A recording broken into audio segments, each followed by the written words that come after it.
বড় সাহস, আপনারা চান্দাবাজি করতে আইছেন এখানে? এখনো তো কোনো কিছু করিনি।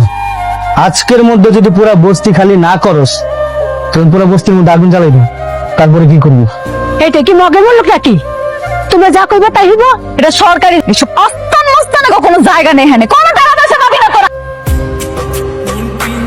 তোর মায়ের চুপ করার, আর তোর মায়ের যদি চুপ না করে তাহলে তুইলা নিয়ে যায়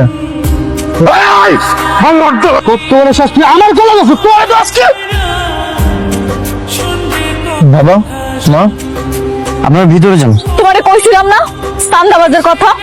এগুলো আবার আইছে, কইতাছে বাড়ি ঘর ছাইরা দিতে, যদি না সারি তাহলে নাকি আগুন দিয়ে সব পুড়ে ফেলাইবো। তোমরা ভিতরে যাও, আমি কথা বলতেছি। ভাই কি হয়েছে? কত টাকা লাগবে? 1 লাখ টাকা।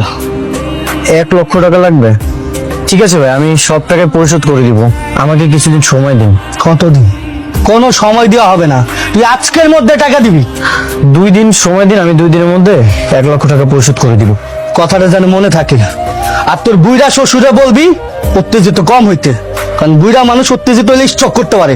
আর শোন, 2 দিনের মধ্যে যদি আমি 1 লক্ষ টাকা না পাই, আমি আবার আসবো, কথাটা যেন মনে থাকে। অনেক আমরা জানি কেমন করতেছে, একটু তাড়াতাড়ি আমরা তাড়াতাড়ি। বাবা কি হয়েছে আপনার? দেখো না তোমার আব্বুর কি হয়েছে। আচ্ছা আমি অ্যাম্বুলেন্সের ব্যবস্থা করতেছি। আচ্ছা যাও বাবা যাও। আমরা ঠিক। আরে আপনি?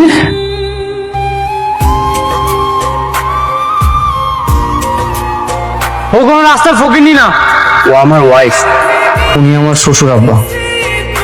ও আচ্ছা আচ্ছা, ওনাকে তো চিনতে পেরেছি, ওদিন ঘটনাস্থলে উনি ছিলেন। আচ্ছা আচ্ছা ঠিক আছে, ওই ওনার রিপোর্টগুলো আসছে, ওনার হার্টের 3টা ব্লক ধরা পড়েছে।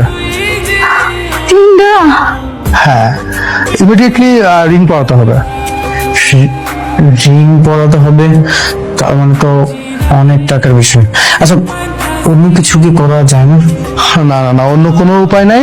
আর আপনি টাকার কথা বলছেন, আপনি তো ভীষণ ধনী লোক, আপনার তো টাকার সমস্যা থাকার কথা না। কি কমো স্যার, দুঃখের কথা, আমরা সব হারাই এখন নিঃস্ব হয়ে গেছি। স্যার কত টাকা লাগবে? অ্যারাউন্ড 4 লাখ টাকার মতো তো লাগবে। 4 লাখ টাকা? আমি টাকার ব্যবস্থা করছি। ঠিক আছে, সেক্ষেত্রে আপনাকে কাউন্টারে গিয়ে টাকা জমা দিতে হবে, তারপর আমরা ওনার ট্রিটমেন্ট শুরু করতে পারবো। স্যার আপনার সামনে একজন অসুস্থ অবস্থায় পড়ে আছে, দুনিয়া থেকে টাকাই সবকিছু, আপনি প্লিজ অপারেশনের ব্যবস্থা করেন। দেখেন, তো ধনী গরিব বুঝে না, আর এটা একটা অর্গানাইজেশন, এখানে কিছু রুলস আছে। আমরা তো কর্তৃপক্ষ না, আমরা এখানে এমপ্লয়। আপনাকে অবশ্যই টাকা আগে জমা করতে হবে, তারপর তার ট্রিটমেন্ট শুরু হবে।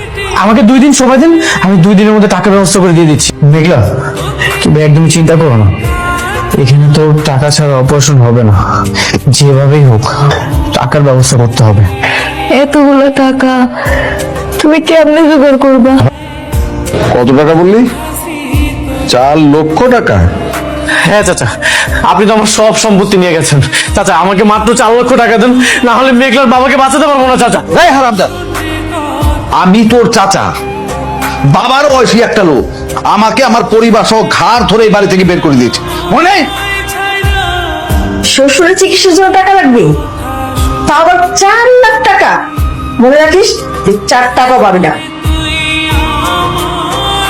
রাতুল, মেঘলার বাবা অসুস্থ অবস্থায় হাসপাতালে ভর্তি আছে, মৃত্যুর সাথে পাঞ্জা লড়ছে।